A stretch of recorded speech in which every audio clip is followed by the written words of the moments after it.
8th class के बच्चे ध्यान दें। हिंदी मंजरी पाठ 3 सच्ची वीरता। सच्ची वीरता में आज आप लोग पढ़ेंगे प्रश्नों के उत्तर और महत्वपूर्ण गद्यांश की व्याख्या। पहला गद्य खंड है सत्य की सदा जीत होती है, यानी कि सत्य जहाँ पे होता है वहीं पे विजय होती है।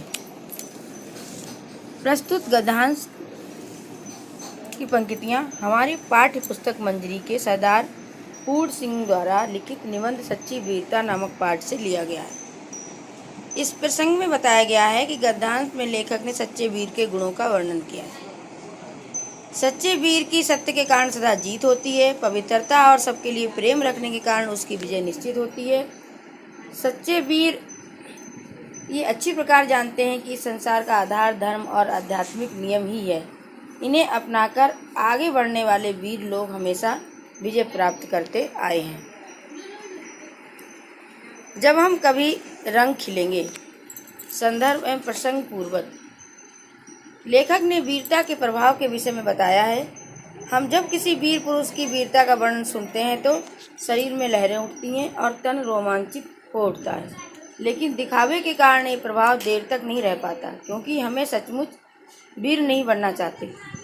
टीन के बर्तन का स्वभाव छोड़कर हमें सच्चाई के रास्ते पर दृढ़ हो जाना चाहिए। हमें जीवन की गहराई में घुसकर नए रंग खिलाने चाहिए। अभी पाठ का सार दिया हुआ है, पूरे पाठ को छोटे से सारांश में समझ लीजिए। सच्चे वीर पुरुष और धीर गंभीर और स्वतंत्र होते हैं। वीरता की अभिव्यक्ति कई प्रकार की होती है। कुछ वीर युद्ध में वीरता दिखाते हैं तो कुछ गूढ़ तत्व और सत्य की खोज में बुद्ध की तरह विरक्त होकर वीर हो जाते हैं। वीरता एक प्रकार की अंतः प्रेरणा है। उसके दर्शन करके लोग अचंभित हो जाते हैं। वीर पुरुष सबके साथ एकीकृत हृदय वाला और सबका होता है। ये देवदार वृक्ष की भांति स्वयं पैदा होकर दूसरों को सहारा देने के लिए खड़ा हो जाता है। इसके प्रतिकूल बुजदिल कायर लोग जीवन को सब कुछ समझकर पीछे हटते रहते हैं। ये कायर लोग कहलाते हैं, जो कि सब कुछ जानते हैं फिर भी वो हमेशा पीछे रहते हैं। वे गरजने वाले बादल हैं जो कभी बरसते नहीं हैं। वीर पुरुष बरसने वाले बादल होते हैं जो मूसलाधार वर्षा करके चले जाते हैं। वीर पुरुष का शरीर शक्ति का भंडार होता है। वीरों की नीति बल एकत्र करके उसकी बुद्धि में लगी होती है। वह वीर नहीं जो टीन के बर्तन की तरह झट से गर्म और ठंडा हो जाए। सत्य की सदा जीत होती है और ये वीरता का चिन्ह है। जहाँ पवित्रता, प्रेम, धर्म और अटल आध्यात्मिक नियम है, वहीं जीत है। वीरता का प्रभाव पड़ता है, परंतु दिखावे के कारण लोग वीर नहीं बन पाते।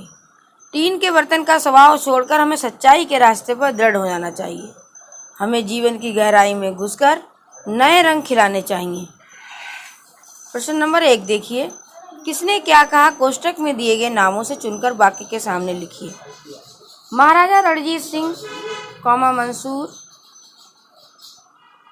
नेपोलियन, बादशाह। इनको मिलान करना है। कहा है अनलहक यानी अहम ब्रह्मास्त्र मंसूर। मैं तुमको अभी जान से मार डालूंगा बादशाह। अटक के पार जाओ महाराजा रणजीत सिंह। आलस है ही नहीं नेपोलियन।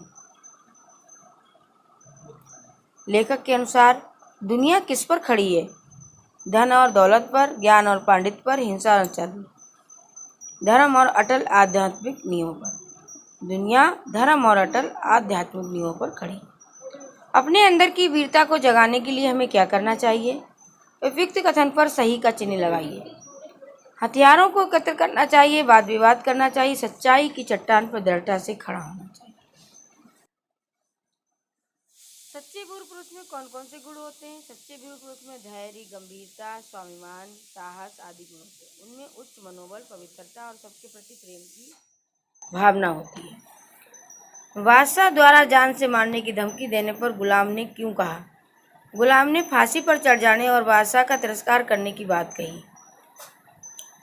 शरीर पर जरा जोर से हाथ लगाने पर लोग डर के मारे अधमरे क्यों हो जाते हैं?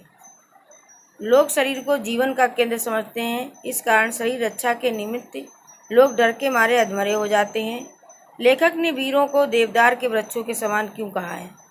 वीर पुरुष देवदार की तरह स्वयं पैदा होते हैं और अपने सहारे मजबूत बनकर दूसरों के काम आते हैं, अर्थात 20 पुरुष भी देवदार की तरह उपयोगी होते हैं। Thanks for watching. ये पाठ आप लोग अच्छी तरीके से पढ़िए और इस पाठ को समझिए और इसके प्रश्नोत्तर याद करिए और लिखिए।